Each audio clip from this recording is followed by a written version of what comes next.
Ano ang nagtutulak sa amin na gawin ang mga bagay na nagbibigay inspirasyon?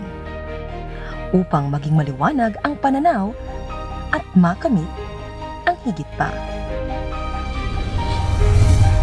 Kami ang Agricultural Training Institute Regional Training Center 5, ang ahensya para sa pagsasanay at siya ring extension arm ng Department of Agriculture sa Rehiyon 5.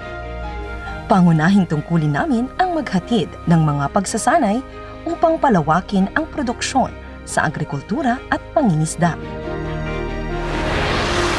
Ang aming tanggapan ay matatagpuan sa bayan ng Pili sa probinsya ng Camarines Sur.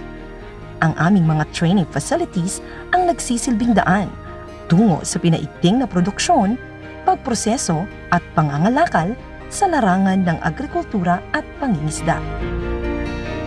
Saklaw ng aming operasyon ang mga lalawigan ng Bicol Region. Ito ang Albay, Camarines Norte, Camarines Sur, Sorsogon at mga isla ng Catanduanes at Masbate.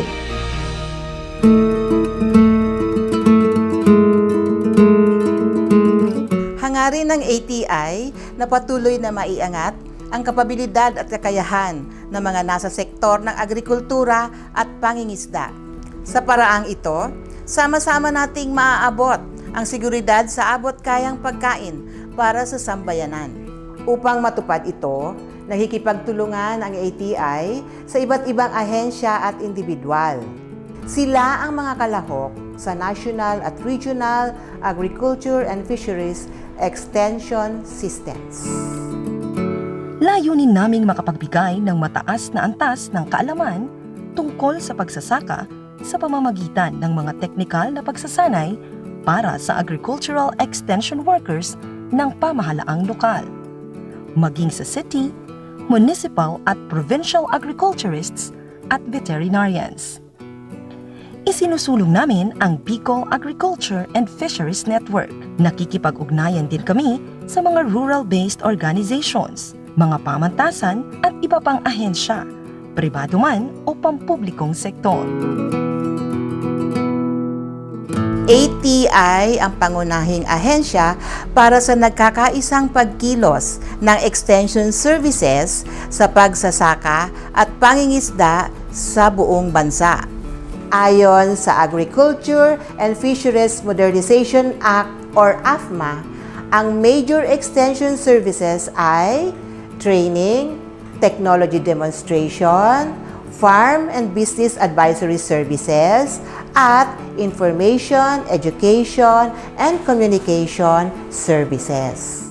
Dito nakaangkla ang 5 thematic areas ng DA-ATI Extension LEADS or LEADS. Patuloy naming binabalangkas ang mga akmang estratehiya upang palakasin ang kakayahan ng mga nasa sektor ng agrikultura. Isinusulong din namin ang mga bagong hakbang, makabagong pamamaraan at paghahanda para sa nagbabagong panahon. Sa pakikipagtulungan ng mga pribadong individual at mga organisasyon, pinaparami at pinapalawak ang sakop ng mga learning sites, demonstration farms at extension projects. Pinagtutuunan namin ng pansin ang Farm Business Advisory Services upang mabigyan ng angkop na tugon ang mga katanungan tungkol sa pagsasaka.